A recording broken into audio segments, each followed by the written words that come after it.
अच्छा, अब ये देखो क्या बोल रहे हैं इसमें कि a rectangular field has dimensions 220 by 350। एक फील्ड है रेक्टेंगुलर,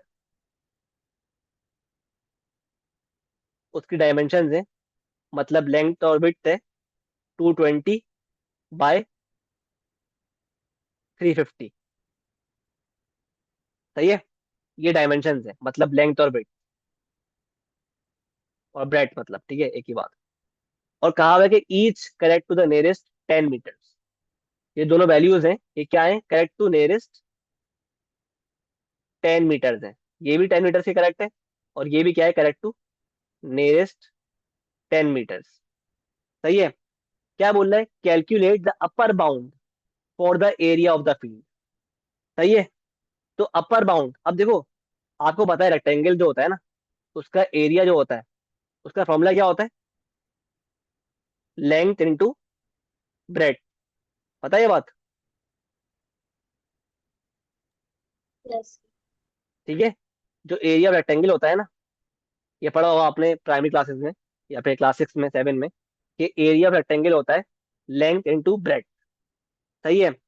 तो अगर हम चाहते हैं कि हमारे पास अपर बाउंड आए एरिया का, मतलब एरिया की लार्जेस्ट पॉसिबल वैल्यू आए, तो हम क्या करेंगे, हम लेंथ की भी लार्जेस्ट वैल्यू लेंगे, मतलब अपर बाउंड ऑफ लेंथ लेंगे, और उसको मल्टीप्लाई कर देंगे by the upper bound of bread. तो इस सूरत में हमारे पास क्या आएगी, हमारे पास आएगी लार्जेस्ट वैल्यू ऑफ एरिया। और अगर हम चाहते हैं कि हमारे पास एरिया का की स्मॉलेस्ट वैल्यू आए, मतलब एरिया का लोअर बाउंड आए, तो हम क्या करते, area is equal to lower bound of length multiply by lower bound of breadth, ये करते। लेकिन क्योंकि सवाल में से मांगा हुआ है अपर बाउंड, तो हम क्या करेंगे, हम लेंगे upper bound of length multiply करेंगे उसको with the upper bound of breadth. ठीक है। तो ये हमारा बन जाएगा formula to find the upper bound of for the area of the field. तो पहले हमें क्या करना पड़ेगा, हमें निकालना पड़ेगा लेंथ और ब्रेड का अपर बाउंड। तो वो हम निकालेंगे, जो हम करते हुए आते हैं, ठीक है, जो हम हमारा मेथड है प्रॉपर। और पहले हम निकालते हैं लेंथ का अपर बाउंड। क्या करेंगे, 10 को डिवाइड किया 2 से, 5 आ गया। तो अगर मैं 5 को 350 में ऐड करूंगा, तो क्या आ जाएगा मेरा, इस लेंथ का अपर बाउंड आ जाएगा। सिमिलरली अब बारी है विड्थ की। अगेन वही काम करेंगे, 10 को डिवाइड किया 2 से, 5 आ गया। तो अगर मैं 5 को 220 में ऐड कर दूंगा, तो जो आंसर आएगा ना, वो क्या होगा, लार्जेस्ट पॉसिबल विड्थ होगी, मतलब अपर बाउंड ऑफ ब्रेड या विड्थ, एक ही बात है। ठीक है। तो मेरे पास क्या आ गई है, वैल्यूज क्या आ गई है, ये आ गया अपर बाउंड ऑफ लेंथ, और ये आ गया अपर बाउंड ऑफ ब्रेड। ये बात क्लियर है। जी सर। सही है।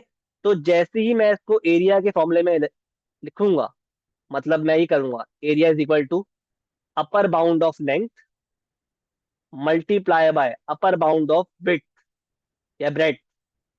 तो जो आंसर आएगा ना मेरे पास, 355 इंटू 225, जो आंसर आएगा वो क्या है, 79875 मीटर्स। तो ये जो आंसर आया ना, ये है upper bound for the area of the field. ये है एरिया की लार्जेस्ट पॉसिबल वैल्यू, जो किसका निकाली मैंने, by multiplying the upper bound of length with the upper bound of bread, क्योंकि उसने मांगा था अपर बाउंड ऑफ द एरिया। चलिए मैंने ऐसा किया। अगर लेट्स से वो कहता ना क्वेश्चन में कि find the lower bound of the area, मैं क्या करता, मैं इन जगहों पे लोअर बाउंड लेता of length and lower bound of bread. और अगर वो मुझसे बोलता कि calculate the normal area, just the original area, तो मैं जो है ना, दोनों की ओरिजिनल वैल्यूज लेता। तो मेरे पास क्या आता, एरिया की ओरिजिनल वैल्यू आ जाती। ये बात क्लियर है। यस।